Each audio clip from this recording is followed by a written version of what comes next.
right. Well, welcome one and all to today. The only one, a good one. Let's make it a great one. I am your host, Cassius Stallings. I am very excited to be with you all, blessed and honored to be here. And I'm so glad that you tuned in to Aspire. Aspire is a web-based webinar that is designed for us to, find out ways to be empowered about health, better ways for finances, mental health, physical health, whatever that could look like. And I'm super excited that we're having this conversation today with me, with Health Visions Midwest, my director, Sharon Tubbs. Thank you so much for being here, Sharon. Thank you, Cassius. And thank you so much for this opportunity. I've loved being here so far. And one of the things that I've actually really loved about being at Health Visions, or one of the things I'm getting to do, and I'll share with you all, is getting to read the newspaper. I've been reading the physical newspaper pretty much every day since I started. And one of the articles actually that I read in my first week, the headline said, 18-year-old gets 65 years for murder. And in that first line, it read, 10 days after his 18th birthday, a man who committed murder and robbery as a juvenile is convicted. And I felt like that article and that headline just didn't sit well with me. I knew that there had to be some change, and I knew that, in order to make some change, we had to have a conversation. It starts with conversations, and it starts, talking about these things. And maybe we can start to change those headlines to where they read 18-year-old gets 65 donations to their new business, or 18-year-old gets 65 scholarships to school. And so with me today is some individuals who I believe, can be a catalyst of starting some conversations about our youth. They're working with the young people, and I'm excited that they're on the call with me. So with me today is Charlton, Cameron Shackleford, and Alexia Hernandez.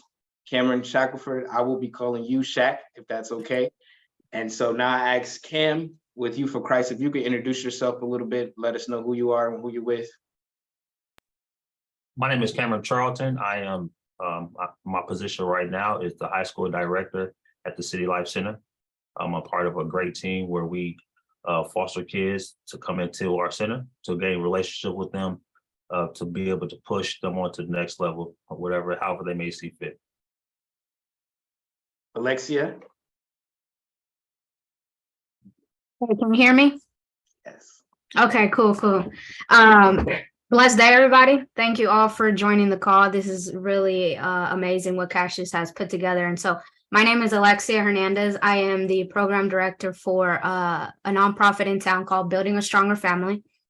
As well as being the program director, I'm also in the field, in the trenches as a mentor. And what we do is just hold group discussions in a variety of places, like at school lunches, at the Boys and Girls Club.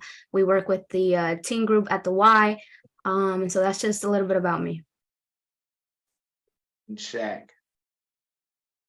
Hi, I'm Cameron Shackleford. I work with the YMCA's Youth Service Bureau. Currently as the Allen County Safe Place Coordinator. We run a 24/7 crisis line for youth that are in need of different services. So we point them in the direction to options when they feel they have none. Awesome. So glad you all are on this call. And before we get started in our conversation, let's take a moment to respect the pause by saying a prayer. Now, if prayer is something that, maybe you're not accustomed to doing, please feel free to mute us at this time. Dear Heavenly Father, we thank you, Lord. We thank you for today. We ask that you open up our minds and our hearts to what it is that we're about to receive. We ask that you to bless our time and continue to bless us today, forever and always. And in Jesus' name, we thank you. Amen. Amen. All right. Well, let's get right into this conversation. I'm going to just ask some questions and then we'll spin them off. So Alexia, we'll start off with you. What are some of the challenges that our youth face in the summer? So I did a little bit of pondering on this question, but not only do I have my answers, but working with the youth and having had build great relationships with them, great bonds with them, I actually took these questions and I went and interviewed them. And so not only do I have responses from myself, but because this is about the youth, why not hear the voices of the youth when it's about them? So I love that I have my perspective and my point of view, but also theirs. And a lot of them had a lot of great things to say. So I'm excited to share that. So from my point of view, with the question of what are the challenges faced by youth in the summer and how do we address them? I think they face a variety of challenges, such as abuse at home. You know, they're not at school anymore. They're not going to, in essence, for some escape. So they have that. Hunger. Some of them may have food, but for the majority, they don't. For a variety of reasons, you know, parents working, whatever the case may be. And then the negative influence, whether they're out and about in the streets, again, they're not in school, they're not going into this place, where that doesn't mean that at school they're not negatively influenced, but they have more space and more freedom in the summer and during the summer to be exposed to more negative influence, especially if they don't have a mentor, a guide to, or even a place to go and be safe and guided into more positive outlets. Another one is misguidance. I also have no safe place, neglect. Again, for the majority of them, their parents are working, and if they are at home, parents aren't really paying attention to them, or whoever they're staying at home with, you know. I also have depression and anxiety. The depression and anxiety just escalates, it shoots up because, again, they're at home. And so if we look at COVID being at home, depression and anxiety skyrocketing. And so that goes the same with youth during the summer. Another thing, suicide. That goes back to being at home or being wherever they are and then being deep in their mind. And so, you know, unfortunately, it's just sadly, that's the route they take. And then a few responses from the youth with this question in particular. I have one who is, and they don't mind me saying their name, but Kamaya Anderson. She said, with this question, as youth, I feel as though we are stereotyped, whether if it's how we look, how we dress, who we hang around. People are always so quick to put us under a specific category. People have and need to realize that we all bring something different to the table. It takes different situations to expose different outcomes. People have to be more open-minded to diversity for this issue to change, especially in youth. So that's one response. The other response that I have for this question is from a young lady who is, I believe, a freshman in college now, Desmond A. Thomas. Her response to this was, I would say peer pressure, because there are not many opportunities out there during the summer. So they kind of have to roll with any crowd and being out of a fixed schedule. Have people work with them on how to make the right choices and keep them on a schedule so they can be more organized. So that is, again, my perspective, my point of view for that question, as well as the youth from Fort Wayne. Okay, well, thank you so much. Like you pretty much summed up a lot of the issues and things that the kids see for the summer. So I don't think we need to turn to the camps for this one. So I just asked Shaq now this next question. Hey Shaq, how do we respond to children or young people in crisis? Yeah, that's a really good question. We just had a training about our crisis line and how we respond. The main thing, I think, is to respond in a calm presence and a neutral presence. You want to be the calm in their storm. A lot of the times when people get into this field and they get into this line of work, we're sold on the theatrics of meeting somebody in that crisis and, you know, I feel for you and I'm, you know, gonna cry with you. The reality is when you do some of those things, you take away their ability to feel, because now you've made yourself the forefront of what is going on in the situation and it's their crisis. We also have to get out of the mind state of thinking that, you know, we're going to fix their problem and solve. Alexia, I love what your child said, because that's spot on. They think like we are always trying to put them in a box. Are you a kid in poverty? Are you at-risk youth? Are you, you know, dealing with this, that? Everybody's situation is uniquely different. So we need to come into every crisis situation with a fresh lens, without any bias or understand or stereotype based off of whatever you've researched, and take that kid's word for it and just understand their situation from their point of view. I think it's really important to listen. I think we need to do more about getting out of youth's way. When we train people on our crisis line, we tell them that these kids are already resilient in the fact that they have reached out for help in their time of most need. With all of the stigma and just misinformation about what help actually does, for them to reach out and say, I think I need somebody else to step into this situation to provide me with some guidance. For one, that's super mature. And for two, that's, super bold.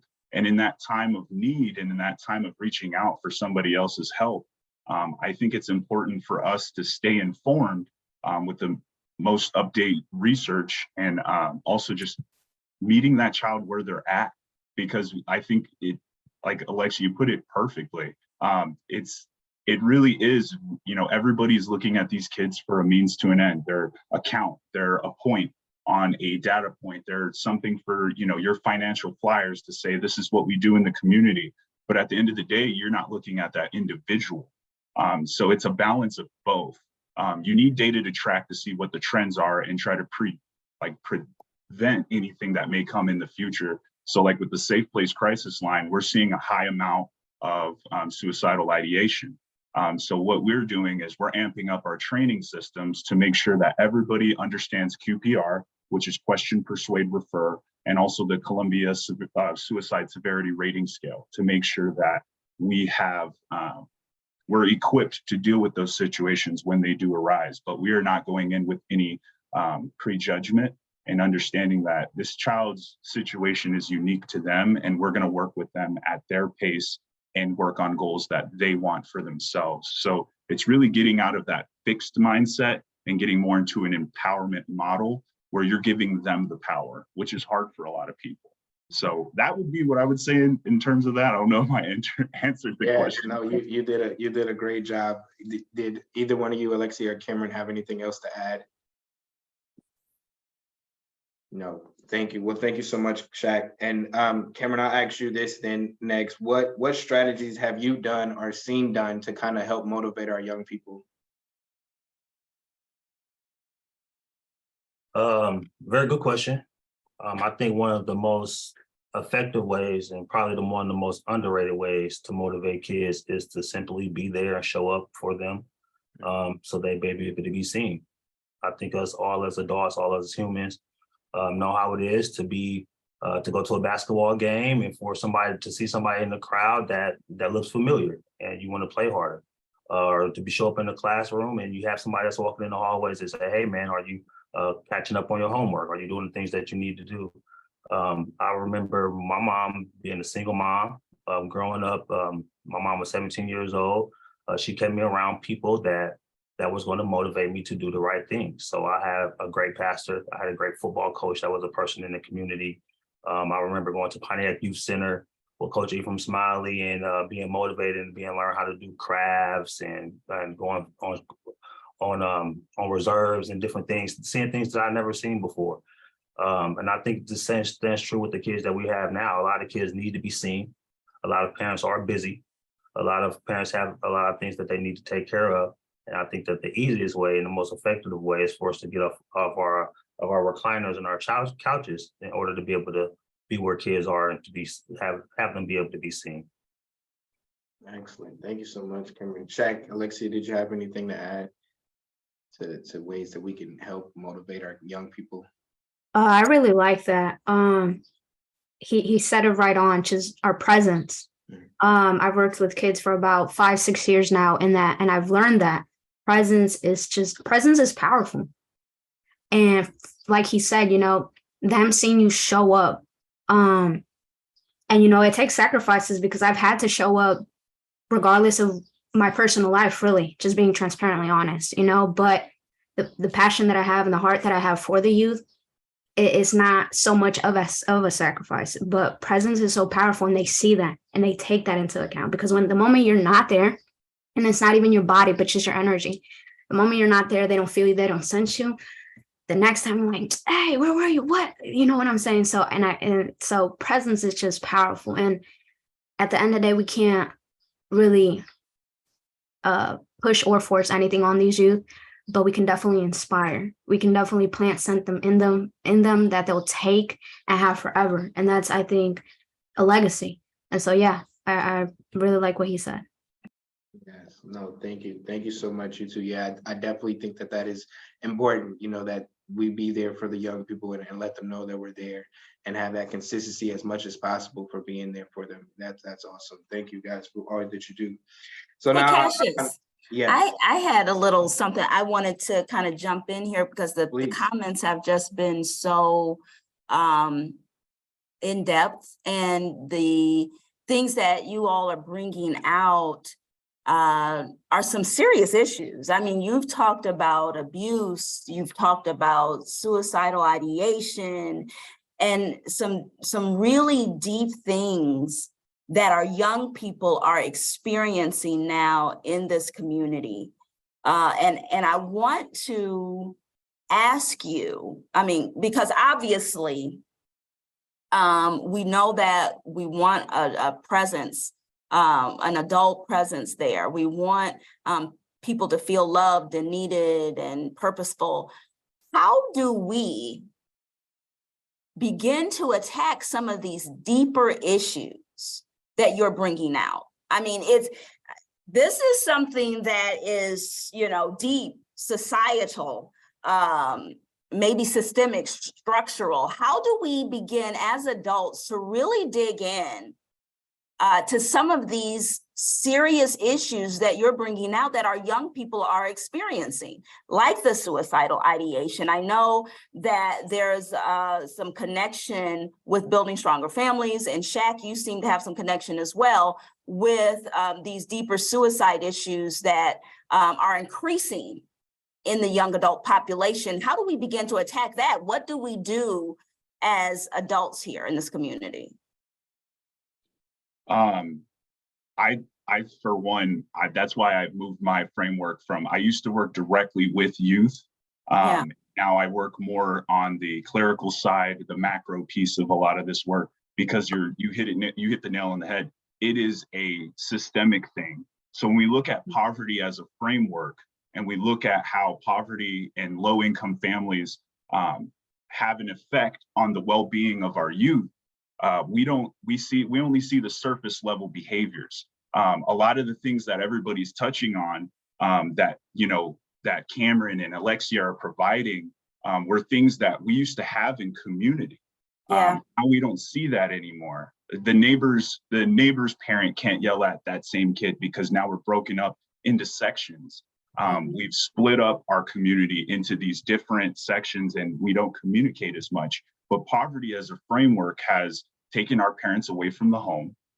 They're now forced to work more than they had to before. And when they don't work, there's that burnout period. And a lot of our, single parents feel this firsthand. They just want somebody else to help. And so a lot of the things that community used to provide were those things that we could lean on, in the past.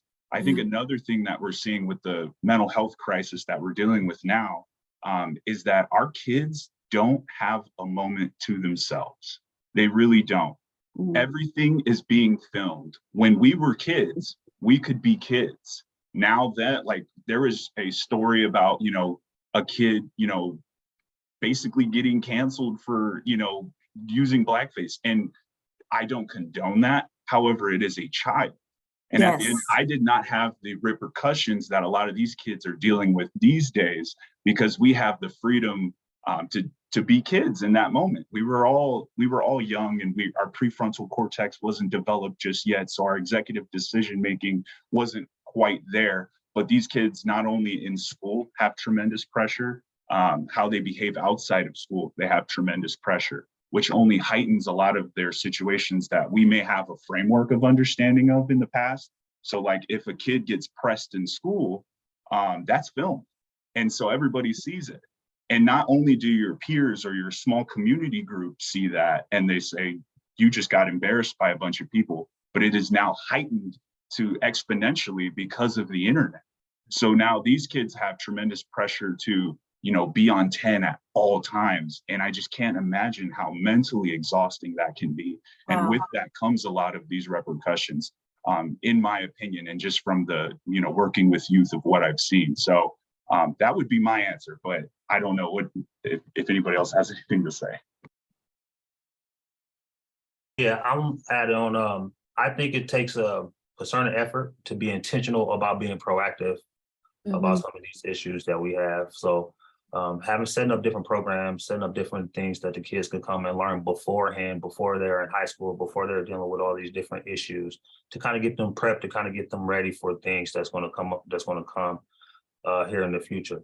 So I think a lot of times we are reactive, where kid may attempt suicide, and now we're doing prayers and we're doing all these different things instead of being proactive and helping them prepare for those things on the front end rather than the back end. And how do we help them prepare? What? So what we do is we have different classes that we take. Us as a staff, we have suicide training that we take, that we could have, so that we were prepared to and equipped to have those conversations with kids. Because we are relational, some of the things are just having a great conversation, to be able to equip with the right words, the right vocabulary, the right things to say in order to be able to talk them off the ledge, or to be able to prepare them for the things that's going to come. Yeah. Cassius, back to you. I see we're already getting some comments and some questions in the chat. So take it over. I just wanted to get that in there. I We're talking appreciate about that such so much. serious things. That was good. That was all good. Yes. And thank you guys for responding to that. That was good information for us to, find out, ways that we can be proactive. I love that, being proactive is what this conversation is about, because it's coming on, before the summer's hitting, and we're talking about summer specifically because there's so much change that happens over the summer. So yeah, let's get involved more. What do you guys think is one of the most important things that we could be teaching our young people at this moment?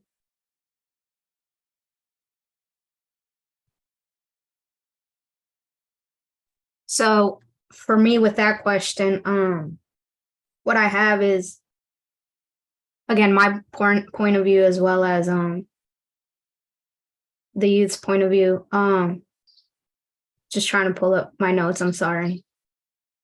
But one of them, I think, is they get taught a lot, but I think one of the things that most important they need to be taught is just self-love, self-respect, and core things, internal core things that will actually help them propel to then take on other challenges or take on school or X, Y, and Z.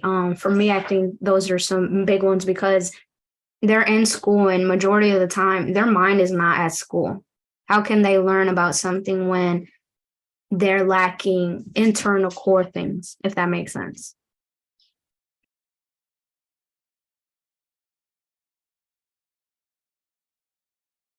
Yes. Zach, did you have something? Yeah, I was just gonna, I'm sorry.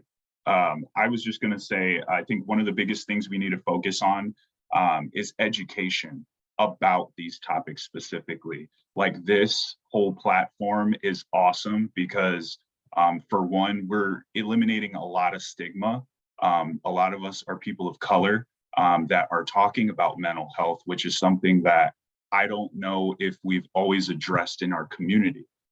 We've had our own remedies to these types of things, but we've suffered a lot of trauma. So now I think it's time to talk about it and kind of dissect that. So the more that, Cassius, you got this conversation going, the more of these types of events that we can have, the more the public is armed with that knowledge, because that knowledge is power.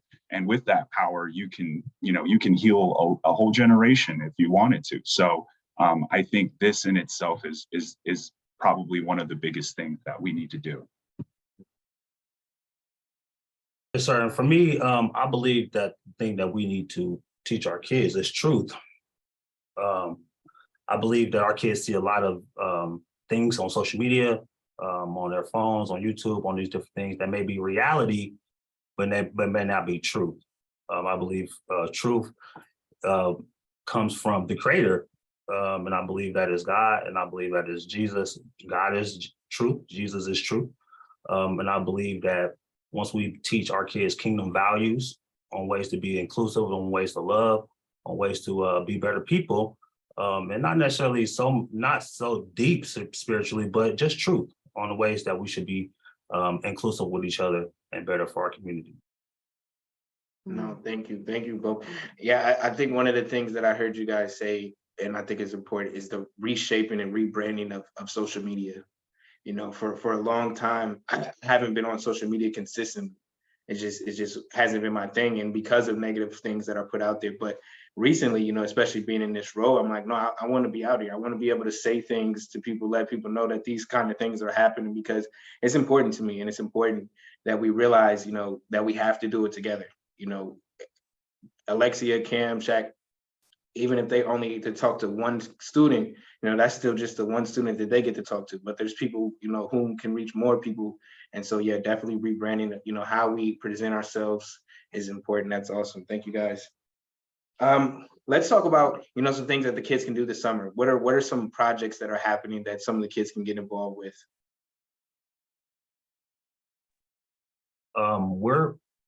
We're open at the City Life Center. We're located right behind Southside High School. So we're open for high school kids. We'll be open 12 to 4, Monday through Wednesday. We'll be doing a community service project on June 20th. We have a great partnership with NeighborLink.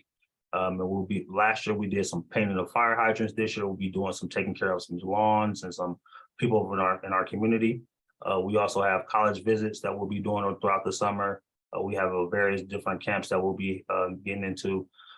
So those are some things that you could get into. We'll be here starting June 12th, 12 to 4, Monday through Wednesday. Cameron, what happens when kids go there, like outside of the service project and the field trip? What happens when I go there on June 12th? Well, on June 12th, we'll be having a basketball tournament. It will be our kickoff. But on a normal day, it's just recreation. So we have different art classes that we may have. We have fitness classes. We have financial literacy classes that will happen. So it just kind of depends on the day that you would decide to come. But there are different small groups that they participate in. And then, of course, like we talked about, the trips and things and events that we have as well. And anybody's welcome, free to all? Free to all. So Okay. It's absolutely free. We're a drop-in center. So that means just because we are behind Southside High School, we are not exclusive to Southside students. So any high school student, whether they're from Northside, whether they're from Wayne, whether they're from Pike, wherever they're from, if they're here, if they're a high school student and they want to have a safe place to come, a safe place to do some things, to learn some things, to grow as a person, we're here and we're completely free. What's how young of kids can come? So I am specifically over high school kids. So we do 9th to 12th grade, but we do have a middle school program that will be open on the 13th of June. And then they start 9 to 12, Monday through Wednesday, middle school kids. So I wanted to add, before I get to your question of what the youth can do this summer, going back to the question of what are some things that we can teach to the youth, I just pulled up one of the comments from the youth that I interviewed, and she said discipline, self-control, time management, and finding their own identity.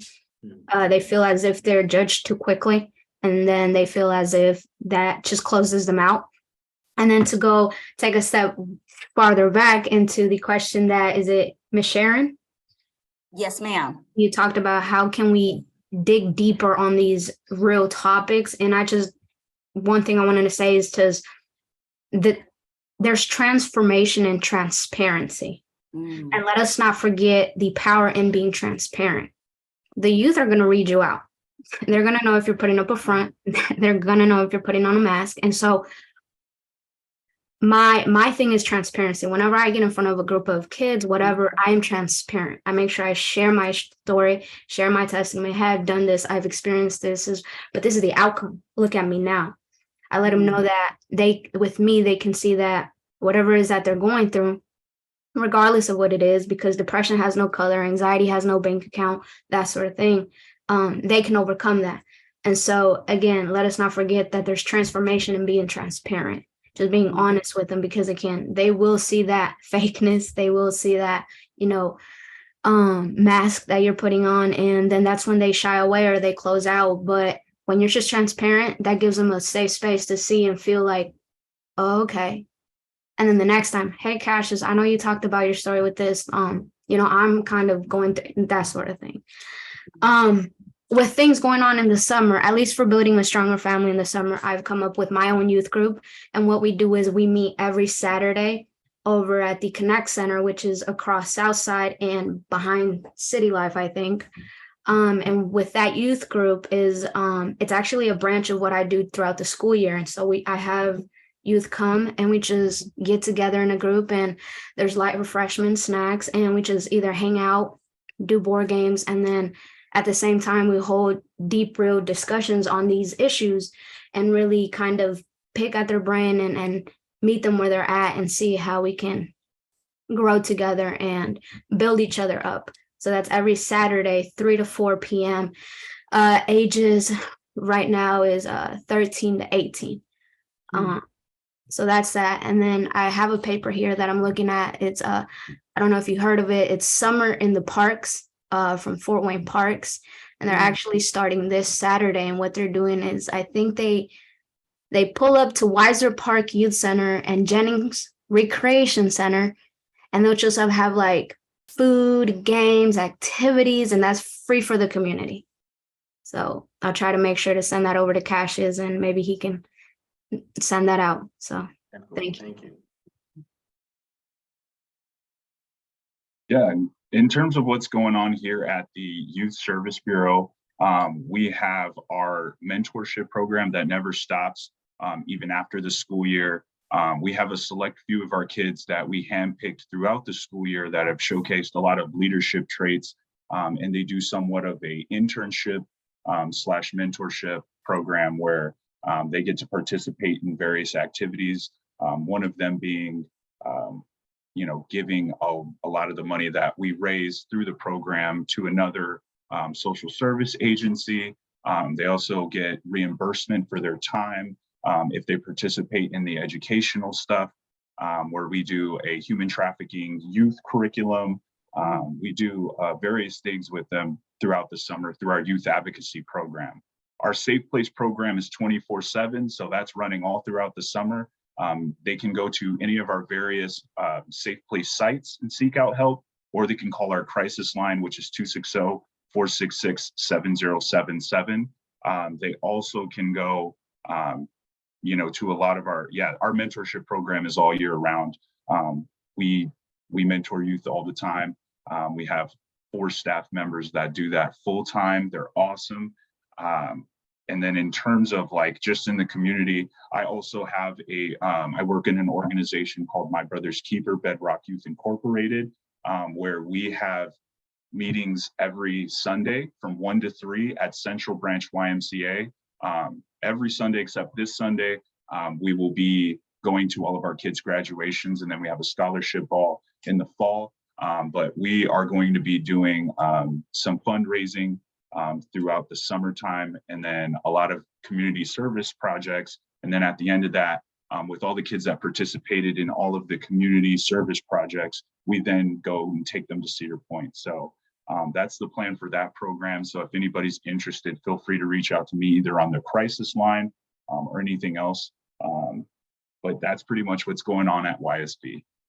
Yes, thank you. And Cameron, what were the ages for the young people that can get involved with My Brother's Keeper?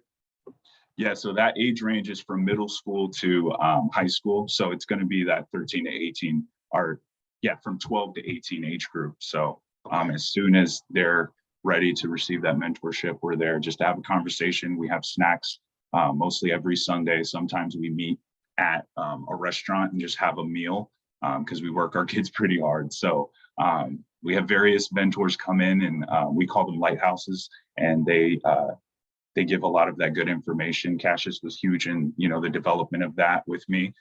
So just wanted to shout him out in that. Thank you, bro.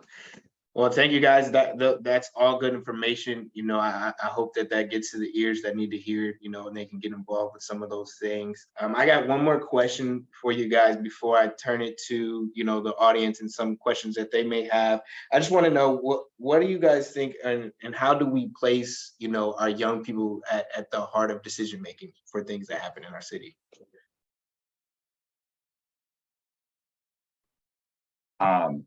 This is a question that this question was proposed to me from one of my mentors, is, making sure that it's written in policy. So a lot of organizations, sometimes you have people at the top that don't necessarily understand how things work on the ground level, like Alexia said, in the trenches. And so if your policies are not youth centered, when you're developing them, making sure that as many kids have the least amount of barriers to whatever you're providing, that would be the key piece there. Also, you have to get out of the youth's way.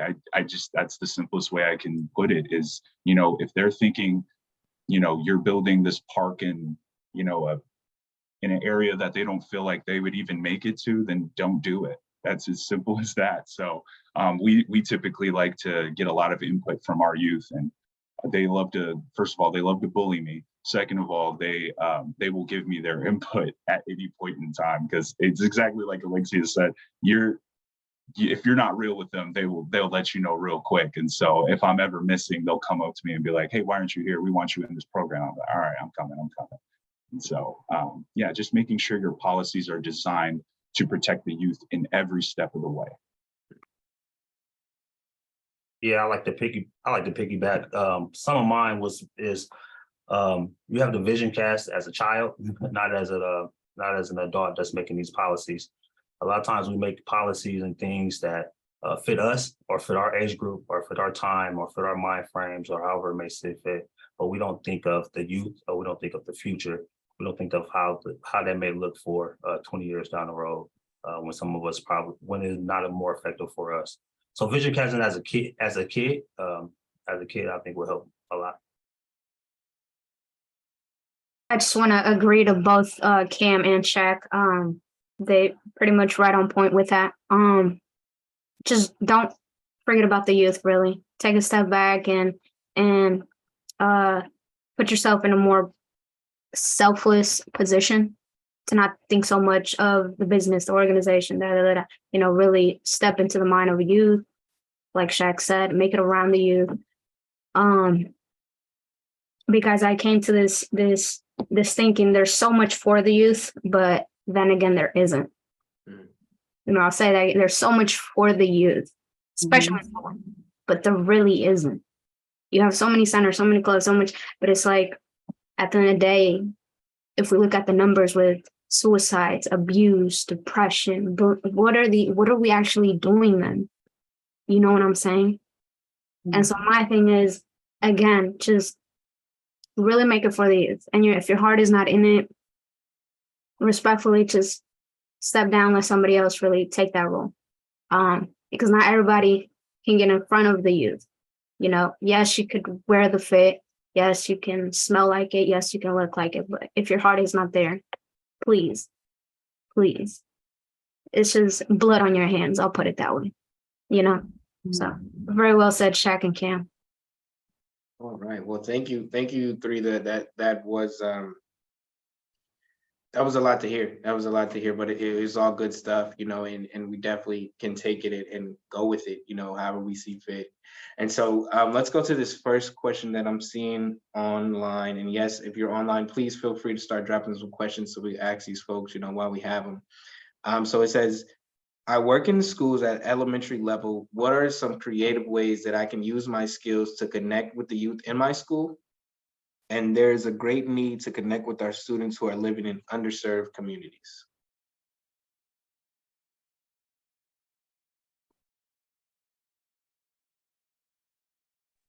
I guess with that, I've gotten the opportunity to work with the elementary level, and I can say it's very different. They're babies, and so you really have to. Although like fourth graders and fifth graders like to act like they're grown, they're not. But I learned that, again, going back to just being present, because you can, but you can't really hold like maybe more so like a depression, conversation and then go deep into it.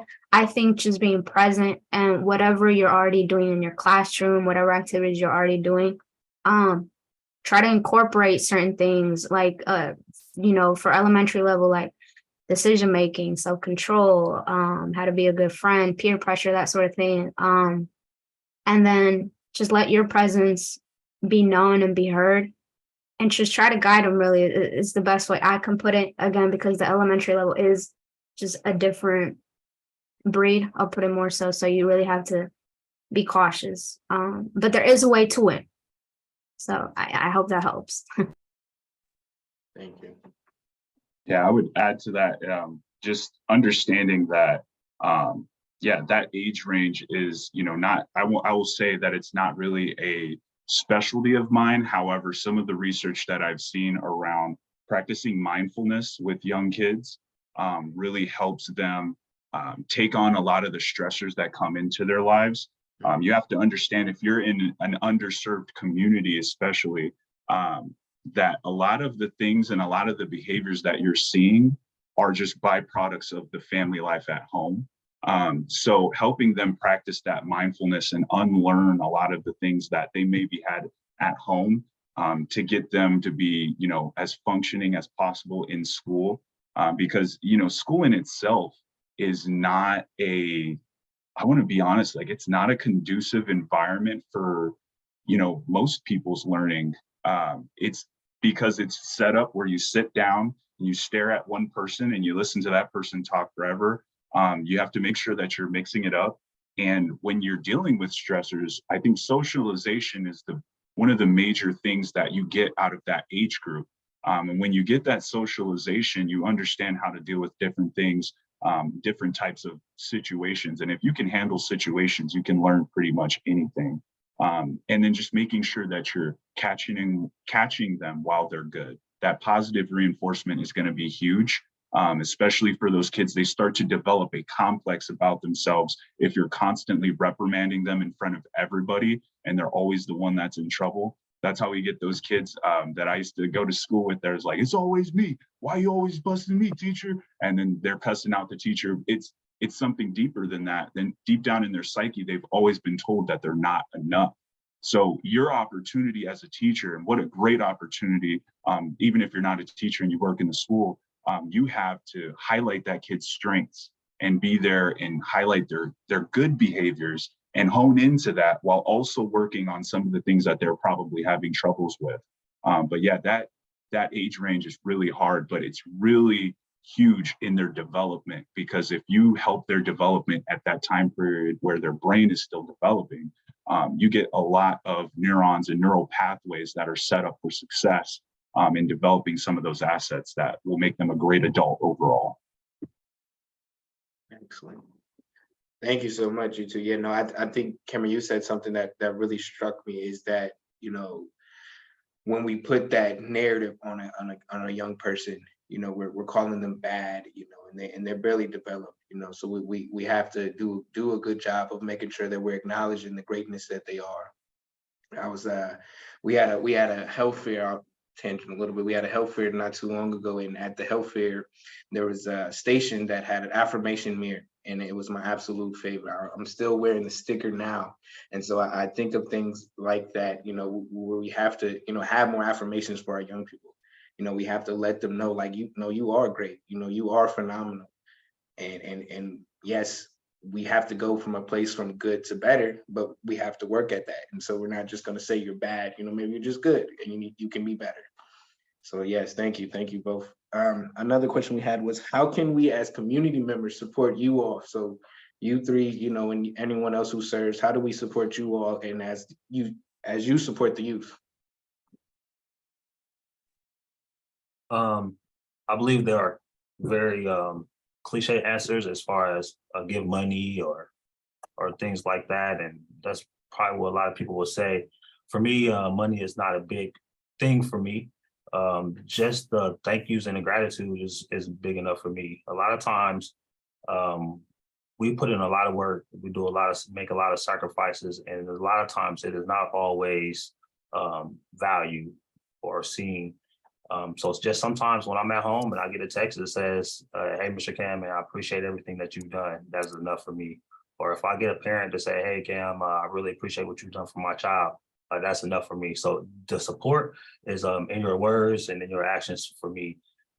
That's just enough for me to continue to push on and keep on going. I agree. For me, support from the community.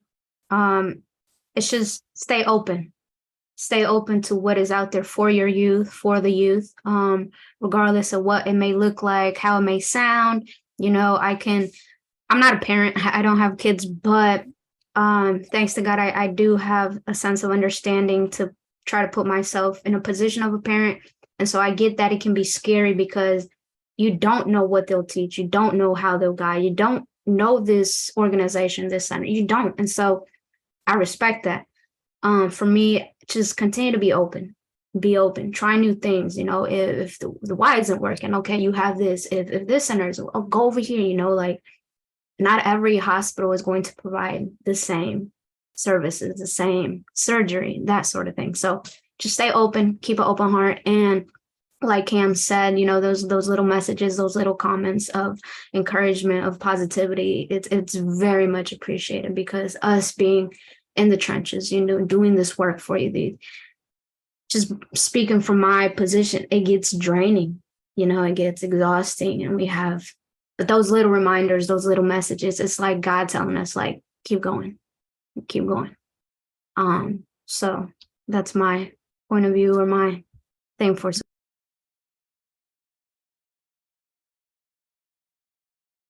Like, did you have anything else you wanted to add at all to that?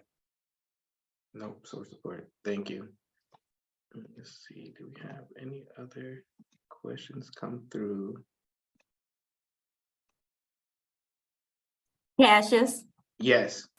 I did want to acknowledge a little bit of the activity that is on Facebook as well. We've got some folks watching out there or commenting there. We've got Colleen Carpenter and Barbara talking about a lot of adulting children and so much expectation that we have from children, as well as the point that was made earlier about us no longer having a village. And Colleen is just loving this discussion. So I wanted to acknowledge those comments that are out there, that people really are seeing the value in just talking about this. And I think that Cameron, the Cameron that is the Shack, I think people might get confused. There's two cameras online. One is Shack Cameron, one is Cameron Charlton. But I think the Shack Cameron talked about how we can really begin to dig into some of these issues and create that village that kids need, and begin to come together like we used to back in the day. I don't want to glamorize back in the day, but there were, and we've made a lot of progress as well, but there are some things that did happen back 20 years ago that may not be happening today in terms of that neighborhood feel and that vibe and families coming together and being that village. And so Barbara was hinting at that as well on Facebook. So I'm not sure if there are more questions. Anybody else have any more questions? Well, thank you for that, sharing that. Some more questions may come in. I do want to say that I know that God is at hand and working to, connect people. As I was preparing for this, and I was talking to Cam Charlton, and as I was telling him who else was to be on the call, I immediately in that moment recognized that all three of these, individuals work for companies who are all on the same block. Cam and Shaq actually share a building, and then Alexia is right behind them as well. So yeah, he's upstairs, right? And so I just think that God is just at hand and coordinating some things to make some stuff happen for some people, to get connected, because I believe this is the first time that all three of them have even met, but here we are, they're out, as Alexia said, in the trenches, doing the work for our young people, and they don't even know each other. And some of the young people that they know may know each other. So that's why, what we said of, what Alexia said of like the different hospitals, is like, we have these different people and folks that have these 1-2 touch points with our young people. And so I wanted to make it a point, to thank you guys, while we were here, to thank you for the work that you're doing. I'm just truly, honored to know you all and to see, the impact and to see your passion. I was excited, for you guys to be on the call with us. And so we have another question that came in. And it says, do any of your organizations have volunteer opportunities available to support youth?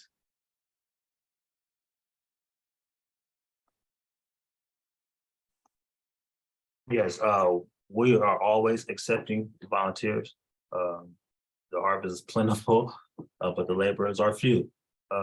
We are always accepting volunteers. The best way will be to either come into City Life Center and to meet us personally, or you can email me.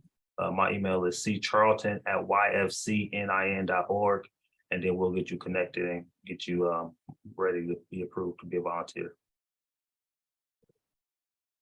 And the center is located 3701 South Calhoun. 3701 South Calhoun, directly behind Southside High School on the corner. And what we can do is we can send out a follow-up email to all of the participants today with the contact information for the panelists so that they can directly connect with you if they want to volunteer and do some other things. Okay. I'll ask if everyone watching, if there's any more questions, put it in there now. Give it a second.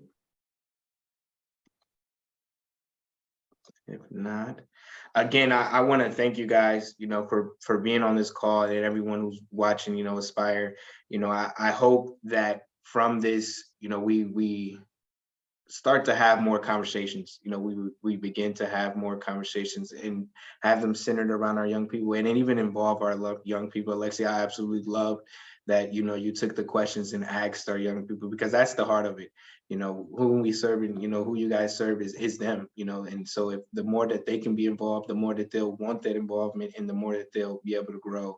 So one thing that I want us to do, you three, is to kind of reposition yourselves, because a lot of this conversation has been for caregivers and parents. And I want you to, now take a moment to say one thing, to our young people. This is, as Kim said, this is online. So the online forum to me can reach anyone. This could be any young person in the world.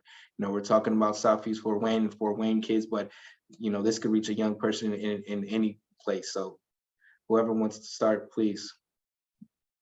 I just want to say to the young people, it's not your fault. It's not. Whatever it is that you're going through, have gone through, experiencing, especially as a young person, trying to live as a young person, it's not your fault. But I hope that you take it, or if you're watching this, if you get the chance to just hear it, notice it, you have a community, you have a tribe on your side, right behind you. We are that support for you, for when you do trip, stumble, or even fall, because we all come to fall. The thing is, we're not going to let you stay down. And so that's my thing for the youth. It's not your fault. You're worthy, you're seen, you're loved, and there are people out there, us adults, that do understand you and see you, and we're here for you. At least I am, without a doubt. Those are my words. You're a product of God, as my brand is. I have a saying that I'll always use, and that is only eternity will tell. We are not the people we'll be tomorrow. We are a lot of times are getting seeds planted in us that may not grow for years to come. So where you are today probably will not be where you are tomorrow, and only eternity will tell the true impact that you've had in life. Thank you, Cam. To piggyback off of Cam, this is a quote that I use all the time as well.